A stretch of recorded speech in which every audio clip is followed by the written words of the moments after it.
पता है, कभी कभी सबसे बड़ी कहानियां ना बिल्कुल छोटी छोटी मामूली सी जगहों पर छिपी होती हैं, जैसे किसी के नाम में। और आज हम एक ऐसे ही नाम की गहराई में उतरने वाले हैं। ये देखिए, स्क्रीन पर क्या लिखा है, IMC श्री हल्दी ड्रॉप्स। अब पहली नजर में तो ये बस एक प्रोडक्ट का नाम लगता है ना? लेकिन जरा सोचिए, अगर हम इसे एक पहेली की तरह देखें तो इसके हर एक शब्द में एक कहानी छिपी हुई है। तो भाई सवाल यही है कि आखिर इन शब्दों में ऐसा क्या राज छुपा है। चलिए काम करते हैं, इस नाम को ना टुकड़ों में तोड़ते हैं और फिर देखते हैं कि इसके पीछे की कहानी और इसका मतलब क्या निकलता है। ठीक है, तो शुरू करें। चलिए, सबसे पहले इसके दिल यानी इसके सबसे जरूरी हिस्से से शुरुआत करते हैं, और वो है हल्दी।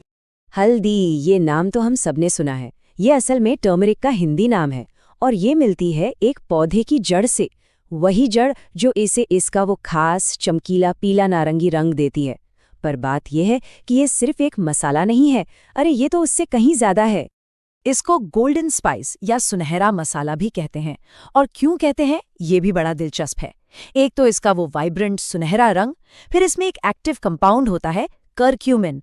और सोचिए, खाना पकाने से लेके हमारी पारंपरिक दवाइयों तक सदियों से इसका इस्तेमाल होता आ रहा है।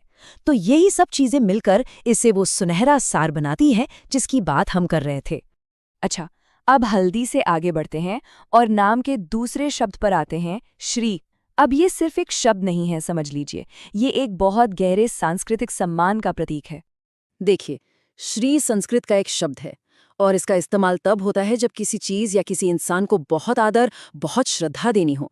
तो इसका इस नाम में होना कोई इत्तेफाक नहीं है, ये सीधे सीधे हल्दी को दिए जाने वाले सम्मान को दिखाता है। तो सवाल उठता है कि हल्दी को ये श्री का दर्जा मिला ही क्यों? वजह यह है कि ये सदियों से आयुर्वेद की परंपरा का एक अहम हिस्सा रही है। इतना ही नहीं, शादी ब्याह जैसे बड़े और शुभ मौक़ों पर इसका इस्तेमाल होता है। इसे पवित्रता, खुशहाली और समृद्धि का प्रतीक माना जाता है। तो देखा, ये सिर्फ मसाला कहाँ रहा, ये तो हमारी संस्कृति का एक आइकॉन है, एक पहचान है। तो अभी तक हमने बात की परंपरा की, संस्कृति की। अब चलिए इस नाम के तीसरे हिस्से पर चलते हैं, जो हमें सीधे आज के ज़माने में, मॉडर्न दौर में ले आता है, और वो शब्द है ड्रॉप्स। और ये शब्द दिखाता है कि कैसे एक सदियों पुरानी चीज को आज का रूप दिया गया है। जरा इस सफर को समझिए।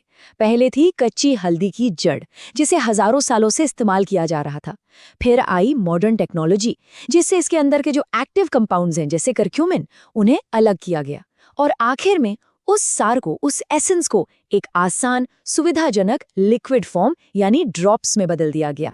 और ये जो ड्रॉप्स वाला फॉर्मेट है ना, ये आज के वेलनेस ट्रेंड को बिल्कुल सटीक तरीके से दिखाता है। मतलब आज की भागदौड़ भरी जिंदगी में हर किसी को क्या चाहिए? सुविधा और असरदार चीजें। बस ये ड्रॉप्स वही हैं। तो हमने तीनों शब्दों को अलग अलग करके देख लिया, श्री, हल्दी और ड्रॉप्स। अब असली मजा तो तब है जब हम इन तीनों को एक साथ जोड़कर देखें और समझें कि ये मिलकर कौन सी पूरी कहानी सुनाते हैं। तो देखिए, एक तरफ है श्री और हल्दी। ये क्या दिखाते हैं? हमारी प्राचीन परंपरा, सांस्कृतिक सम्मान और वो ज्ञान जो सदियों से चला आ रहा है। और फिर दूसरी तरफ है ड्रॉप्स। ये दिखाता है मॉडर्न साइंस, आज की सुविधा और हमारी आजकल की फास्ट पेस्ड लाइफस्टाइल। तो कुल मिलाके श्री हल्दी ड्रॉप्स, ये नाम सिर्फ एक नाम नहीं है, ये अपने आप में एक पूरा सफर है। ये कहानी है एक पवित्र प्राचीन चीज की, जिसे विज्ञान की मदद से आज की दुनिया के लिए हमारी जरूरतों के हिसाब से एक बिल्कुल नए रूप में ढाला गया है। और ये पूरी बात हमें एक बहुत ही दिलचस्प सवाल पर लाकर खड़ा कर देती है। जरा सोचिए, जैसे जैसे हमारे पुराने प्राचीन नुस्खे इस तरह से मॉडर्न रूप ले रहे हैं, तो आने वाले समय में वेलनेस और हेल्थ के लिए कितनी नई संभावनाएं खुल सकती हैं। इस बारे में सोचना ही कितना एक्साइटिंग है ना।